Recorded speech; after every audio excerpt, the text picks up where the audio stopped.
Hello, Assalamu alaikum. Welcome to our second series of videos by Tuition by Ibrahim on the November exam paper 2. This is a revision for paper 2 for grade 8. As before, remember to subscribe, like and turn on notifications so that I can bring you more videos.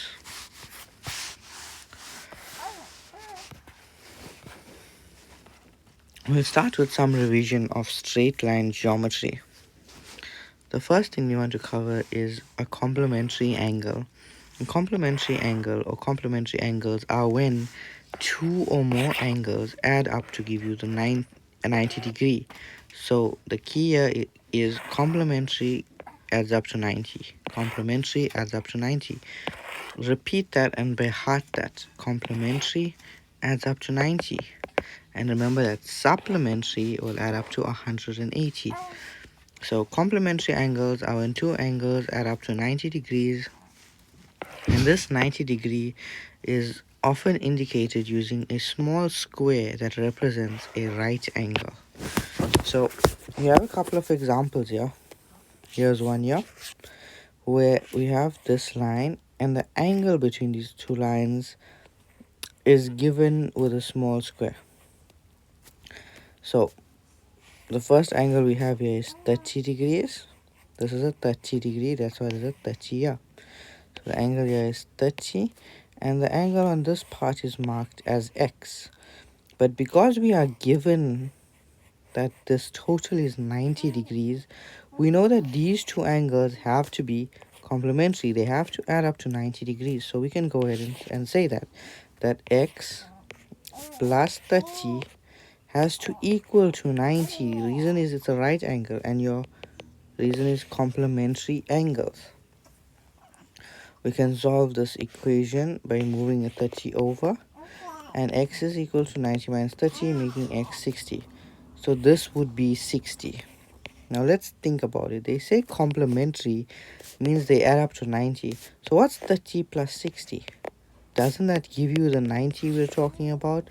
So this answer is correct. So this is 60. Let's have a look here. Now we have a 90 degree angle once again over here. But this time we have it split into three angles, a 10 degree, an x, and a 3x. And the sum of these three are complementary because they give you a right angle. So 10 plus x plus 3x have to equal to 90, and the reason is complementary angles. We can solve this algebraically. If you are uncertain how to solve this, you might want to check some of the videos from the paper 1 revision. We focus a bit more on algebraic equations there, and I'm not going to spend a lot of time on it here. But anyway, x plus 3x is 4x, the 90, and we move the 10 across, becomes negative 10. 90 minus 10 is 80, and we divide both sides by 4. And then 80 divided by 4 is 20. So our answer for x is 20. So that makes this angle 20 degrees and this angle, which is 3x, 60 degrees, because it's 3 times 20. So we have 60 plus 20 plus 10 to give us 90. There we go. Similarly, we have supplementary angles which add up to 180. A supplementary angle is most common found on a straight line. This is a straight line right here. So the angles on the half of the straight line, this half, add up to 180. So this angle that's here and this angle that's here also add up to 180. So there we see it here, 50 plus x equals to 180. And our reason here is going to be something a little bit different. It's called adjacent angles on a straight line. Adjacent angles on a straight line. And they are supplementary angles. So adjacent angles on a straight line add up to equal to 180. Adjacent means that they are next to each other. So this angle is next to this angle. So there you have it. 50 is next to x and they are on that straight line, so they add up to 180. So we state it and solve. X is 130. Same concept once again. First we'll find our straight line, and there's it over here. The angles on that straight line. Basically, when you start from one point of the straight line and you go around and come back to it, the angles included, which is this angle here and this angle here, have to add up to equal to 180. So 4x plus 2x equals 180. Solving this, we get the answer x equal to 30. Let's continue. You got a straight line again. This time 3 angles, 30x and 70. You add them, equals to 180 adjacent angles on a straight line. X is equal to 80. If you are confused about these equations, you might want to try and go back to that first video once again, work out a couple of equations, come back and then try to solve these equations. Now we're going to talk about something called vertically opposite angles. These are when two angles on opposite sides of an intersection are equal. An intersection is where two lines meet. So I have one line and then another line meets. That's it. So the first thing when you're thinking of vertically opposite angles, find an intersection. Find an intersection. So here's a line, here's a line. There's the intersection over here where they meet. The angles on opposite sides of an intersection. So here's one side and here's another side. So these two angles are equal. So 80 is equal to x. There we have it. This angle would also have been equal to this angle. We just don't know what they are, or we don't really care about them in this particular diagram. So when we say that we're using this property, we say x equals to 80. This equals to that. Reason is vertically opposite angles. So that's straightforward. Let's look at our next diagram now. The next one is similar. We just gotta find the intersection line intersection, opposite angles on the intersection. So here's a pair of opposite angles, but are we going to use these? No, there's nothing relevant happening over here. Just forget about it. The intersection once again. Oh, here's opposite sides, opposite angles. So x equals 110. Vertically opposite angles are equal. And one more time. Not going through that one. That one's okay. It's the same thing. Right. Let's move on. Corresponding angles are when two angles, inside angles of the F shape, are equal. This is an important bit. You need to have parallel lines to use corresponding angles. If you don't have parallel lines, you can't use corresponding angles. So let's start by identifying our parallel lines. Parallel lines are shown by these arrows. So this arrow here and this arrow here indicate that this line is parallel to this line. Right. Now, when you're looking for your F, the part that's important here is this part of the F has to be those parallel lines. So you're looking for two parallel lines and a line going across them. So two parallel lines and a line going across them will give you an F shape. Look at that. Check that out. See that? There's an F there. So two parallel lines and a line going across. There's an F shape here. Check. Straightforward. We're just looking for two parallel lines and a line going across.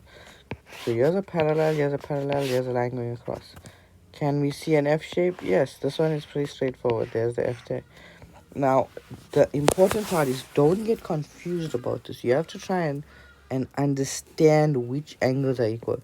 So look at that bottom angle on that part and the bottom angle on that part. Those are the two angles that are equal. X equals 110. And when you're using the F shape, we use this reason. Corresponding angles are equal. The F shape means corresponding angles are equal. Here's another F shape and here's another F shape. Once again, you can see it's that inside. When you start from the bottom of the F and go there, it's that inside angle. You see that? start from the bottom of the F and go up, and you've got your inside angles, and they would become equal, and your reason is the same. We're now going to start with co-interior angles and alternate angles. As mentioned with corresponding angles, we also need to have parallel lines to use co-interior and alternate angles. So remember, you need to have parallel lines to use this theorem. Co-interior angles are when two angles inside of a U shape add up to 180 degrees. Remember, what is something that adds up to 180 degrees called? So what is two angles that add up to 180 degrees called? They are called supplementary. They add up to 180. So now we are learning that while you get supplementary angles on a straight line, you now also get them inside a U shape between parallel lines. The U shape works like this. Once again, we have parallel lines. We got a transverse. And now we've got a U that occurs between two arms of the two parallel lines and a portion of the transverse line. There we go, we got a U shape. Let's see, we had parallel lines there, a line there, there's a U shape here.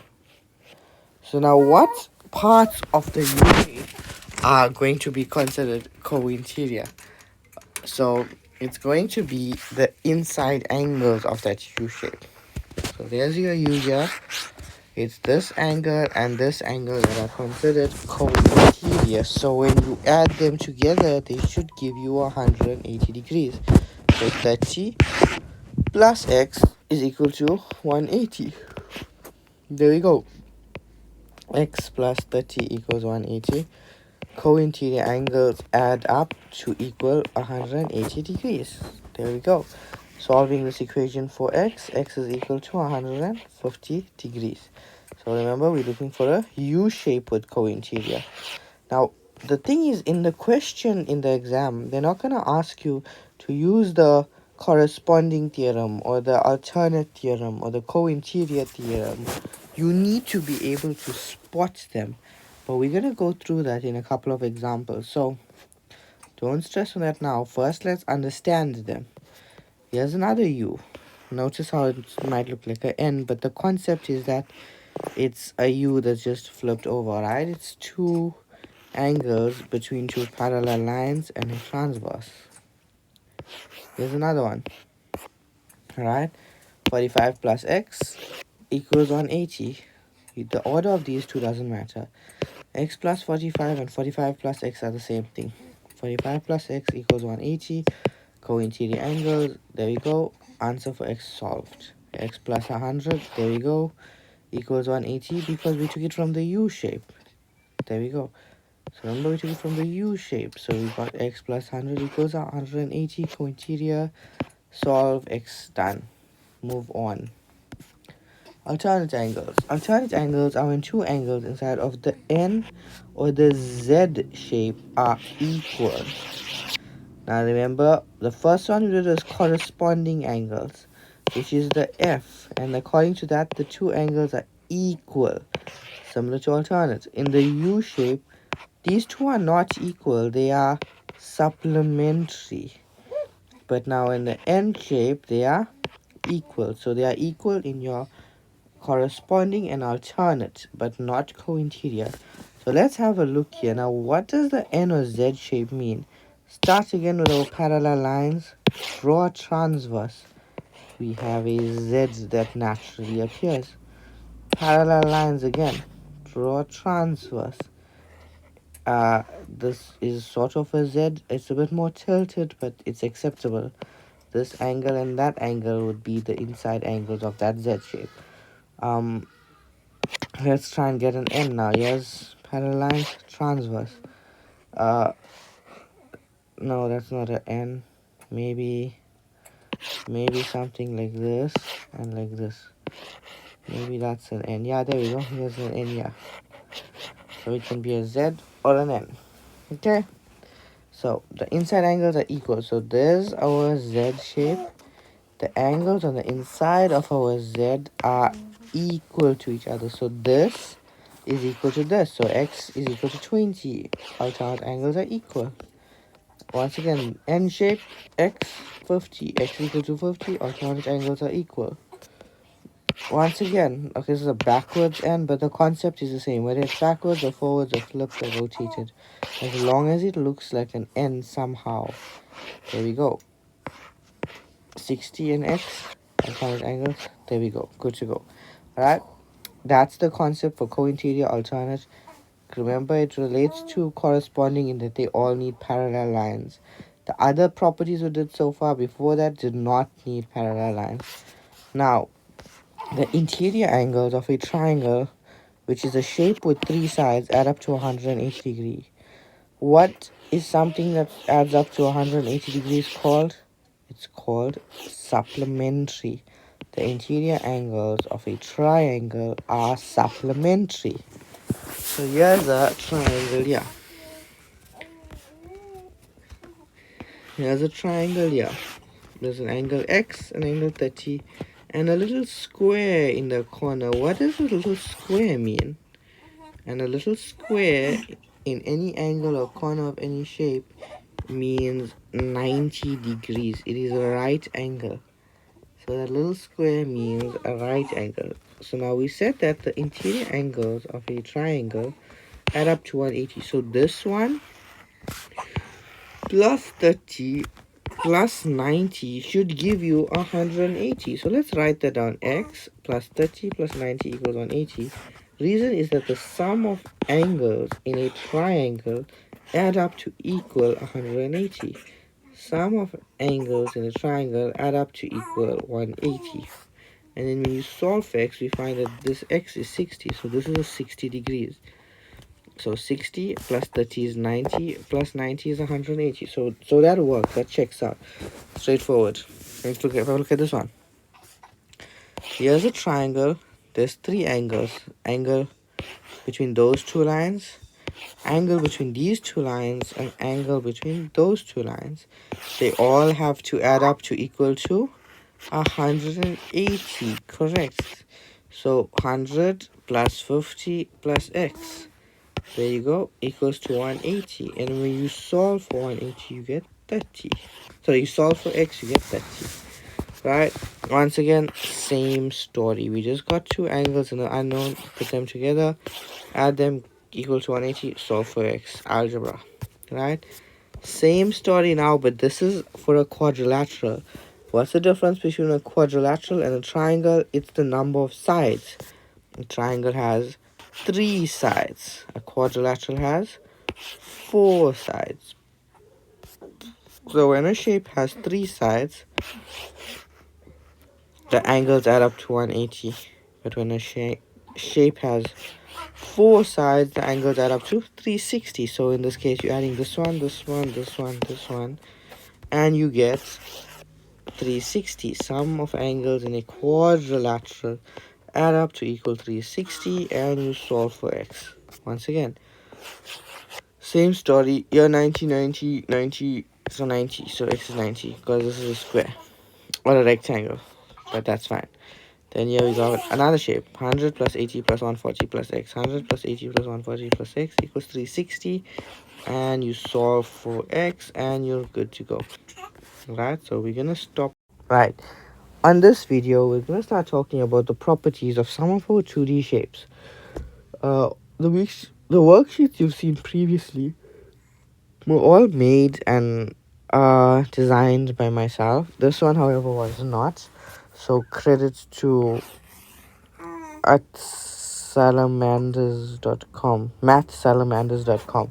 Alright, anyway, we have now just a bunch of notes. Right, so a triangle with all sides equal and all interior angles equal to 60 degrees is called an equilateral triangle. So this was covered in depth in class, so we're not going to go too in detail with it. We're just going to revise it a little bit. This is a triangle. This side is equal to this side is equal to this side. So that's what these little symbols mean. Those are called hatch marks. And whenever you see two lines with a hatch mark, it means the lines with those hatch marks are equal to each other. if you see lines with different numbers of hatch marks. For example, here we have a kite, and there's two hatch marks here, but there's one here. So all the lines that have one hatch mark are equal to all the other lines that also have one hatch mark. So that makes this line equal to this line. This line has two hatch marks, and this line also has two hatch marks. So this is equal to this. So that's how we show that lines are equal in geometry. That just needs to become a part of the language we discuss. So these lines show equal. These arrows show parallel. So if two lines have an arrow on them, it means that they are parallel to one another. So this is parallel to this.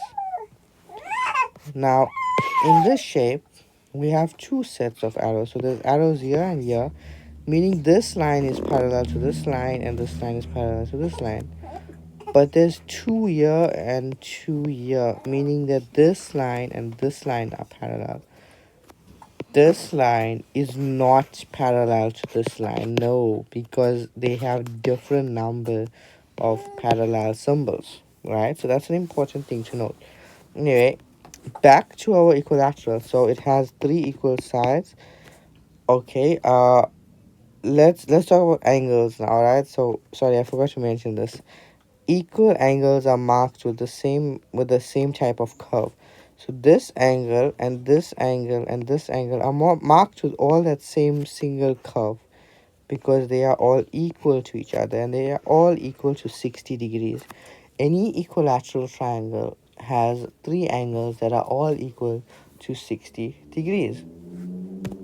However, in this isosceles triangle, we see there's only two curves, meaning that these angles here are equal to each other. This angle is not equal to any of them because it doesn't have that one curve, or that matching curve, so to say. In this shape, this angle and this angle are equal. This angle and this angle are equal. So equilateral triangle, all sides are equal, all angles are equal, and they are all 60 degrees. Isosceles triangle, two sides are equal, this one and this one, and two congruent angles. Congruent just means they are the same angle, so they are the same, this angle and this angle. How do we find equal angles in an isosceles? It is the angle opposite the two equal sides.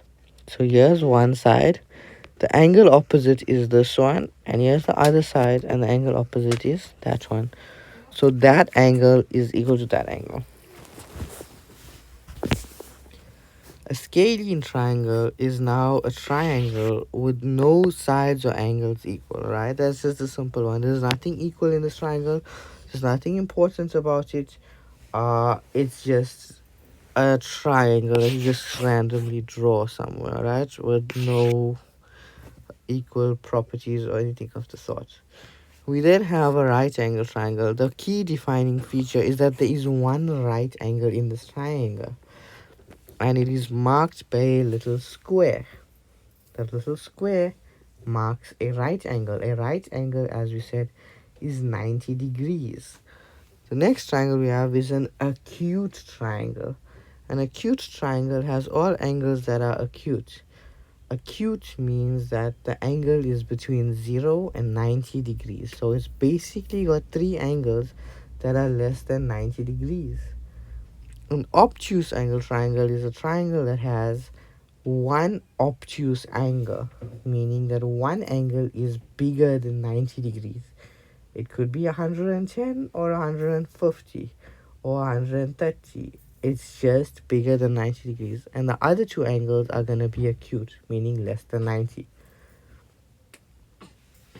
Then we can start with our quadrilaterals. Let's start from the bottom. So the first one we have at the bottom is a trapezoid. Just ignore this for now. Okay, a trapezoid or a trapezium. We're going to call them the same thing. A trapezoid or a trapezium is a shape that has one pair of parallel sides, alright?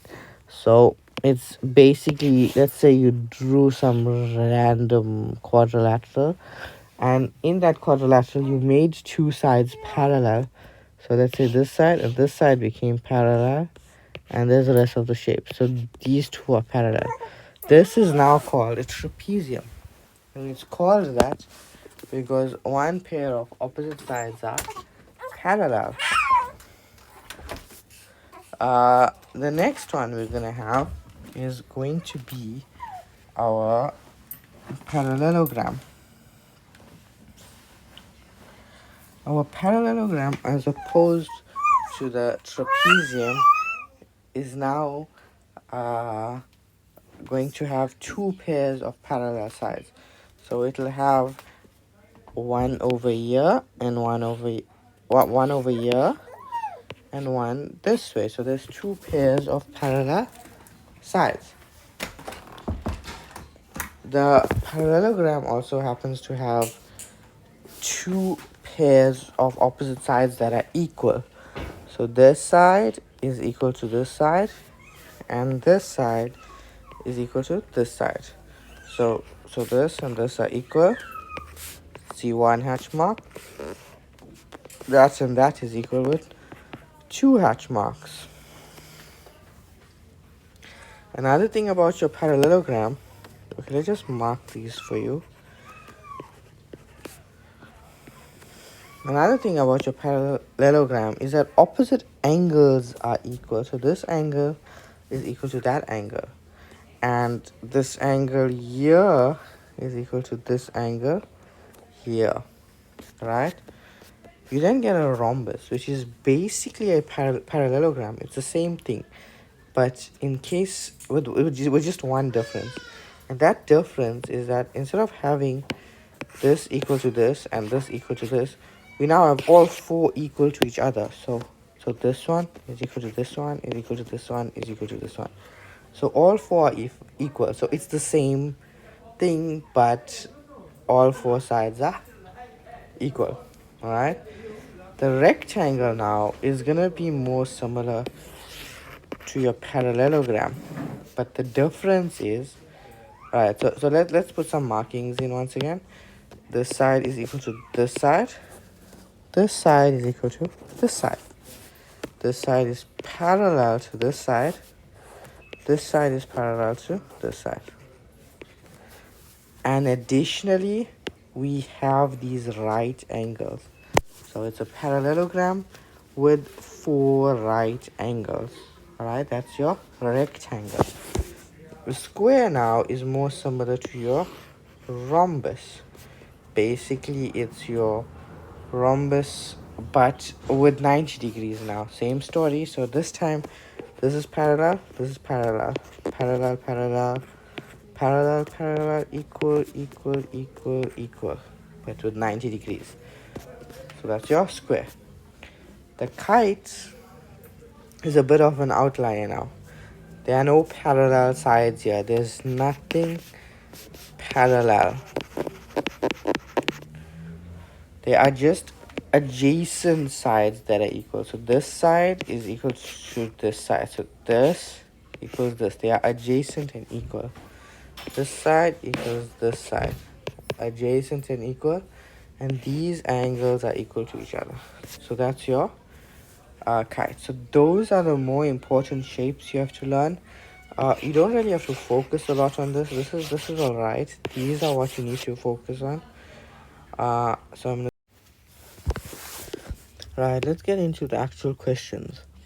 So, what are complementary angles? As we said, complementary angles are angles that add up and equal to 90 degrees.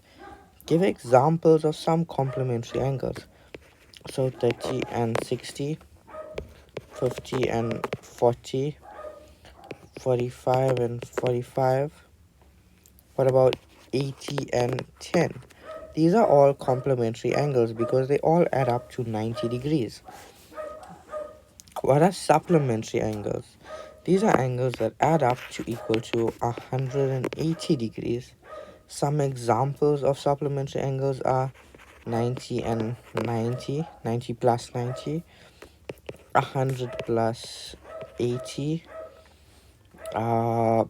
45 and 135, 170 and 10, or 110 and 70.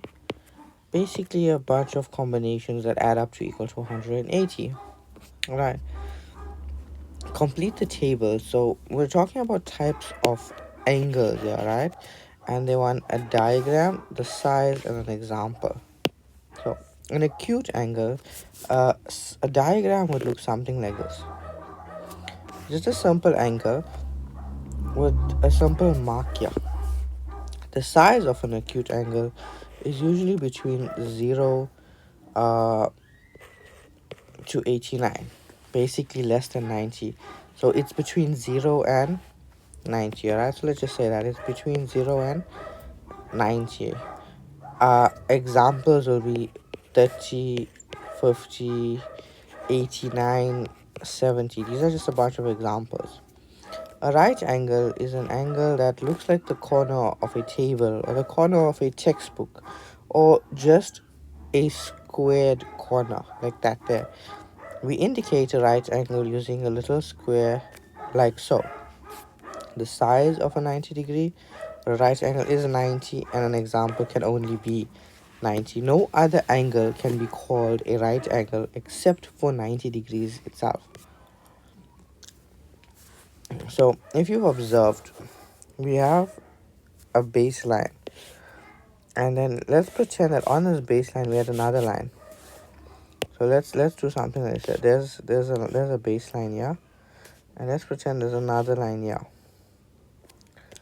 So this is how it starts. So an angle is how much one line turns away from another line.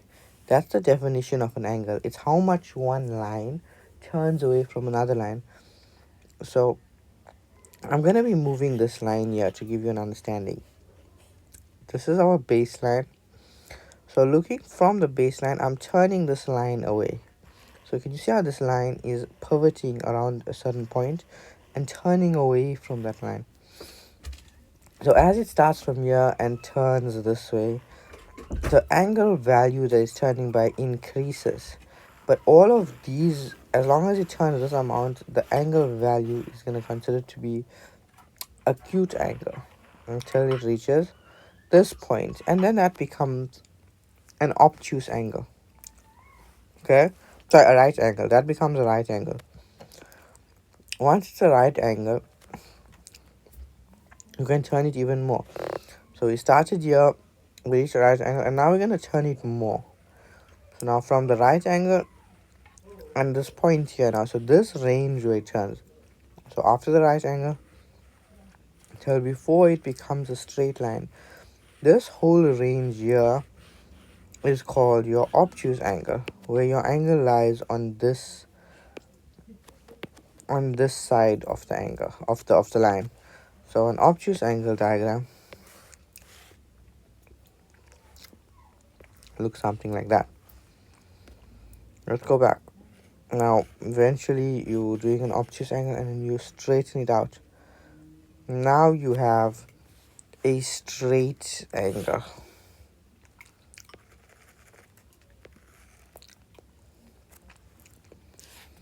You can then go ahead and turn it even more.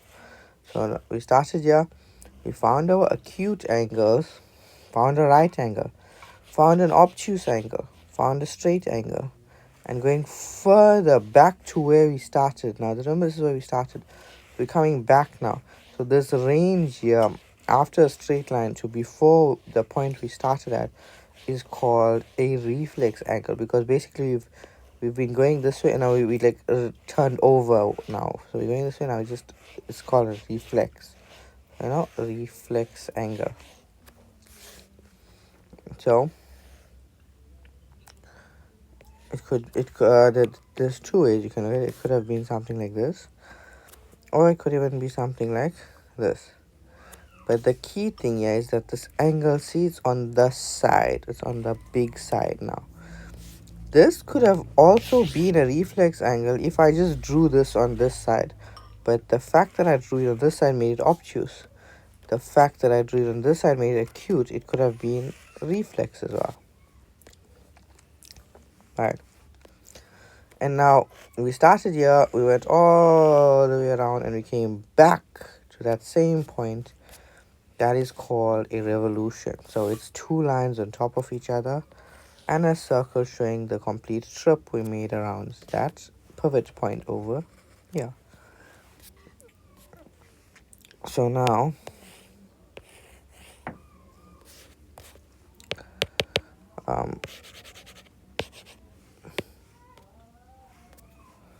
why is this not erasing? I think that's a glitch. Okay, sorry, that's fine. Anyway, let's carry on. So an obtuse angle now goes from after 90 and we said until it reaches a straight line. Then you have the straight line itself. Then you have from the 180, which is after straight line, to before the 360. And finally you have 360, which is a full circle. Some examples of an obtuse angle: 91, 179, 120, 150, 170. Example of a straight angle: 180. Examples of a reflex angle: let's start with 181. Let's do 359. Let's do 300. Let's do 190, maybe 310, 315, 199. These are all reflex angles. And a revolution is just 360. Understand our different angles because this video focuses on understanding whether a triangle is a right angle or not, but by proving it using Pythagorean theorem. You might have noticed that the videos are not in order of topics, but rather in order of a question sequence. So you might have to jump around between the videos a little bit if you want to follow a certain topic. But I'm doing it in a way to try and cover all of your topics evenly so that you get more prepared for your exam, as opposed to mastering just one topic and then not understanding the rest. So we're now going into the Pythagorean theorem a little bit. We have two triangles, right? So let's look at question A first. Question A: are the following triangles right angled or not? Use Pythagoras to check. So firstly, Pythagoras, or the Pythagorean theorem, the theorem of Pythagoras states, it states that uh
Now I'm going to try and answer a few simple questions. So, what do you call line EF? So, we notice that we have a parallel line and a line going across them. So, a line that goes across one or two lines, remember this, a line that goes across one or two lines or more lines or whatever the case is, right? In this case, it's going across parallel lines, could have went across perpendicular lines or whatever the case is. But that line is called a transverse line, right? We've done this in previous videos where I mentioned it. It's called a transverse or a transversal, all right?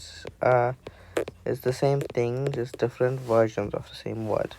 Right, which lines are parallel? So we remember that parallels have these arrows and they don't meet. So these two lines are parallel. So which lines are parallel? Line AB, meaning the line going from A to B, and the other line is going from C to D. Now, do I write AB and CD? Do I write AB is parallel to CD? Do I write AB, CD equal?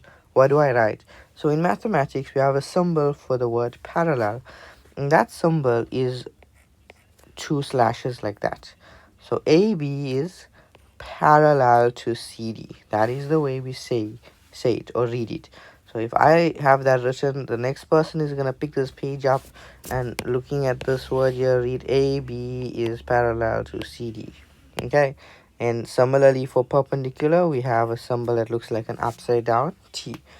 So which lines are perpendicular? So we need to look for a right angle now, and you see one over here. So which lines have this right angle? AB and GH. So again, so it's AB, GH, and we're gonna put the symbol for perpendicular. Here we go. Given the circle, identify, right? So this is a few important things now. We're gonna have to understand parts of a circle. The first thing is the center. The center is just simply a dot in the middle of the circle. So in this case, it's this dot, right? The center is a dot at the middle of the circle. So it's given by the letter C. So the center is a dot at the middle of a circle. The circumference, all right? Circumference is synonymous with the word perimeter.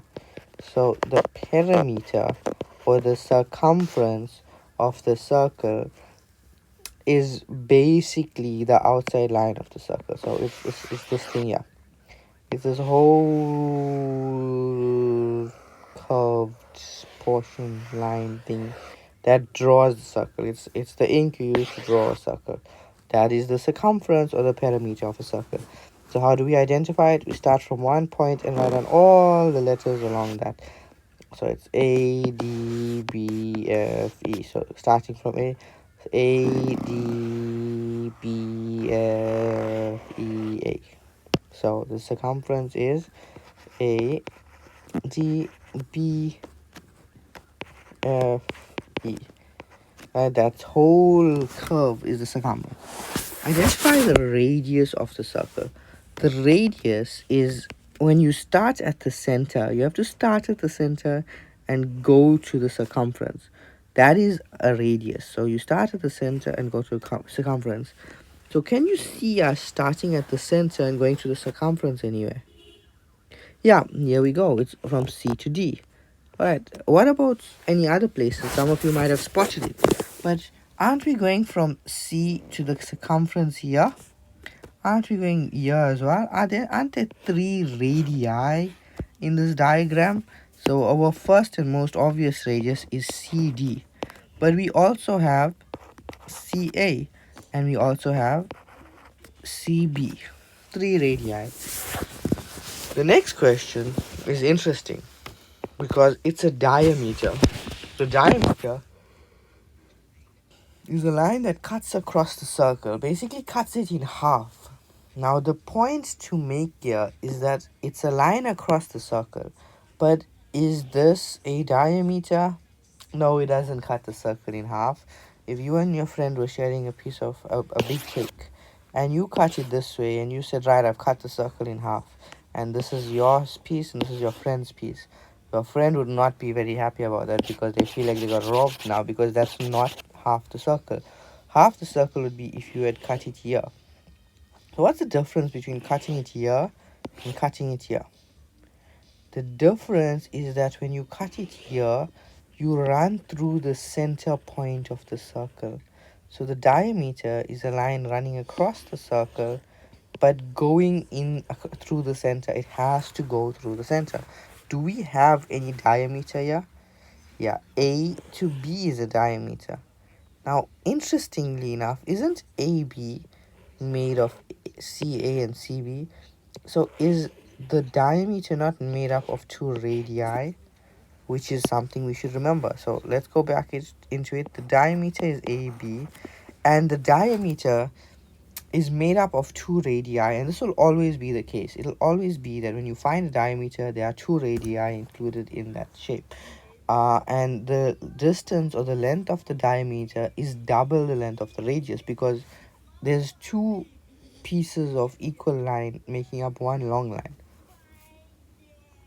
So AC is equal to CB, and AB is equal to 2 of ACs or 2 of CBs. A chord is basically that cut you made where you try to rob your friend of a piece of cake. It's basically a line across a circle, but not through the center. So in this case, it's simply EF. Okay? For the next question, we have to prove that angle ABC. So this is angle ABC because of this cap. So we follow these three letters. We say from A, and then you go to B, and then you go to C, and then the cap is over B. So the angle is at B. So the angle enclosed by these two lines. So from A to B is one line, B to C is one line, and the angle enclosed here is a right angle. So that means this should be a right angle. We have to prove it's a right angle. How can you do that? Well, you got the three angles over here. Can we not just add them up and see if it gives us the value of a right angle? By the way, what is the value of the angle in a right angle? Correct, it's 90 degrees. So a right angle is 90 degrees. So we'll just take 30 plus 10 plus 50 equals 90. 30 plus 10 is 40. 40 plus 50 is 90. So therefore, angle ABC is a right angle. All right. Right, we finally gotten to the interesting question, solving for missing angles with geometry of straight lines, question 10. Right. This one's a bit interesting. It's a bit easy also. Let's look at question A.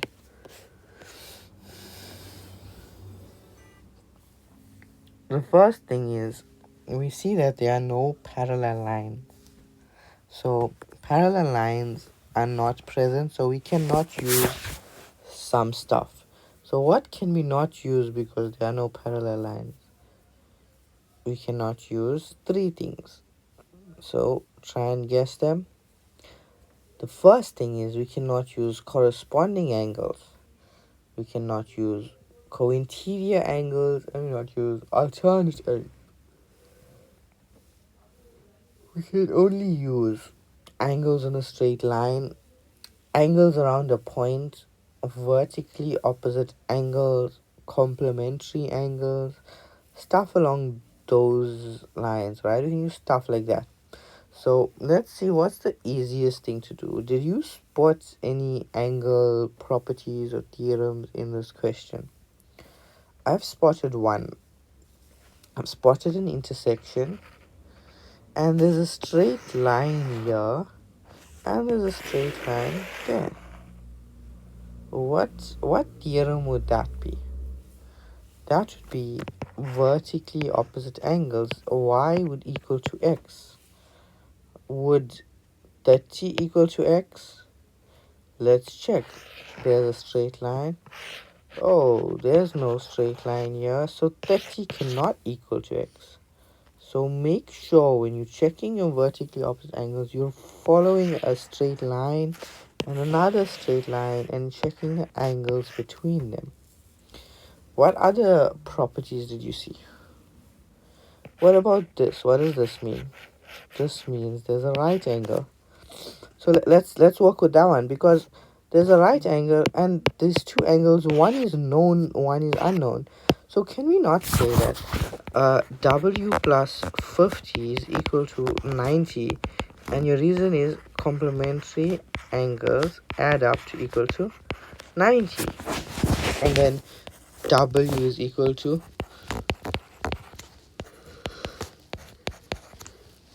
40. W is equal to 40. So I'm gonna go ahead and write down 40 in my diagram, because this is gonna help me to solve the next question.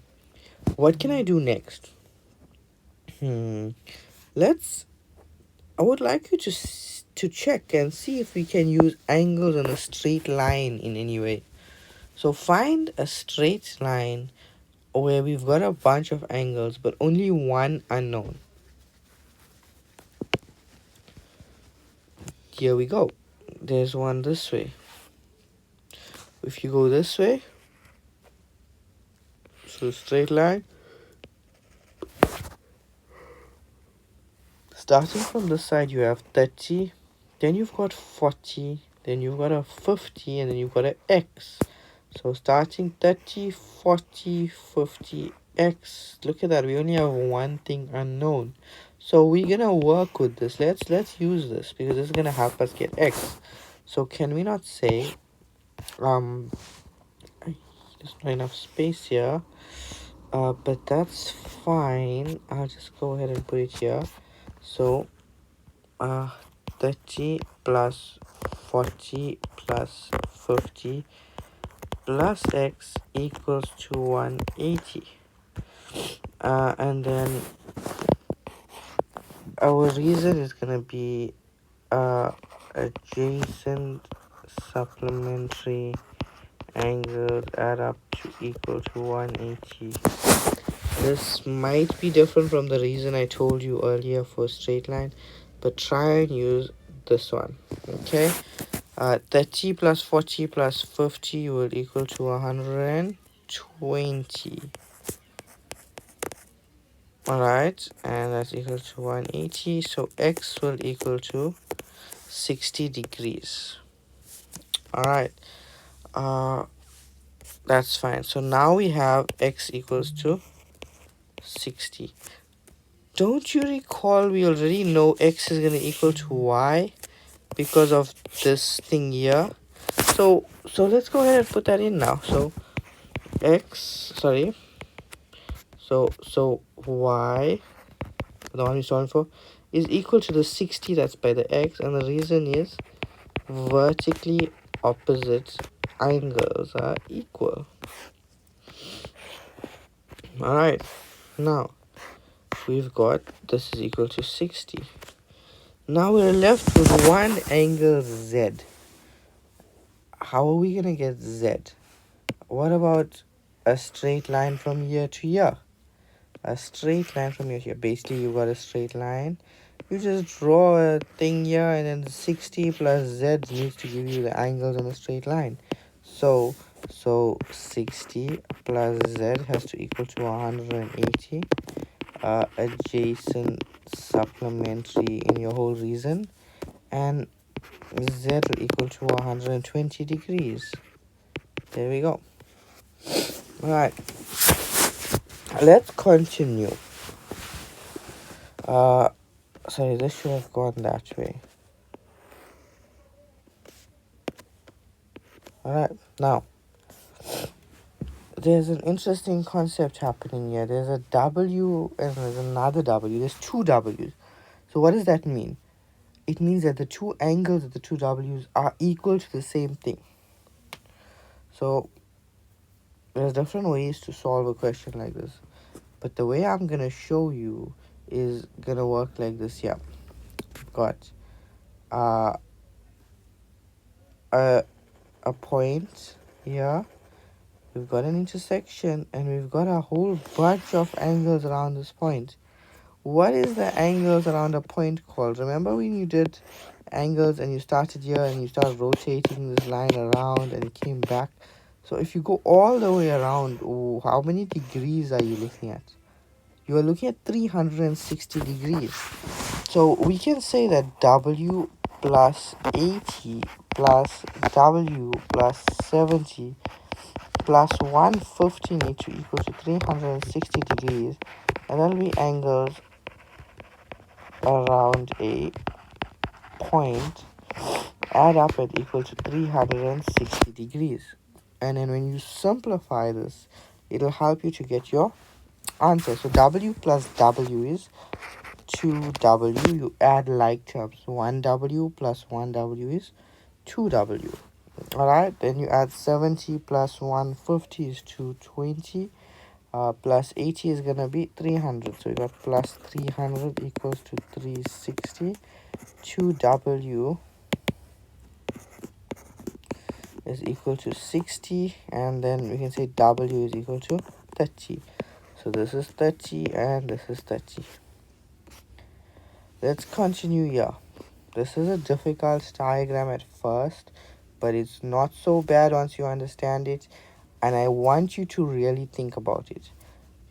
It's a really important diagram, especially as you understand the section going into grade 9, 10, 11, 12. These concepts play in over and over again. So take a minute. I'm going to ask a question. Visualize. Find... Okay, let's start. We have parallel lines. Interestingly, we have two sets of parallel lines. We have a set of parallel lines going here, and we also have a set of parallel lines going... what is happening there? We have one there, and we have one again.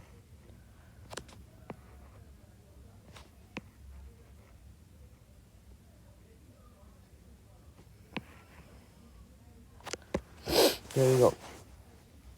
Now, if we have parallel lines, we can use interesting things.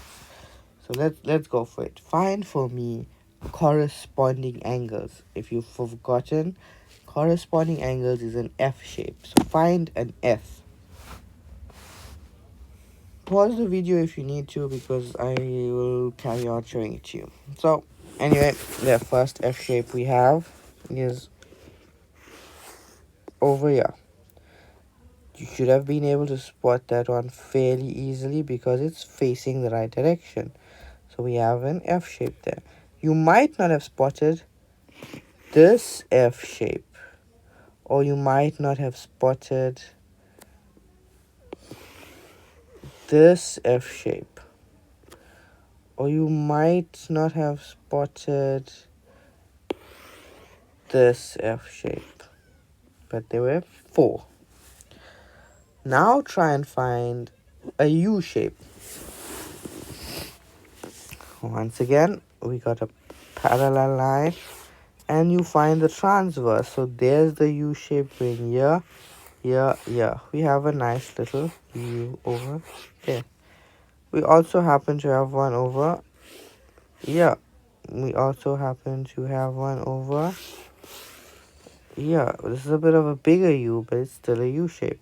We also have one over here, and we also have one over there. So there's about 5 U shapes in this case. Now find for me a couple of Z shapes or N shapes. Pause the video.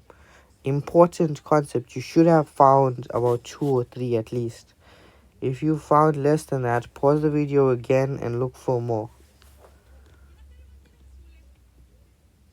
Right, so most obvious one is here. The next one is this.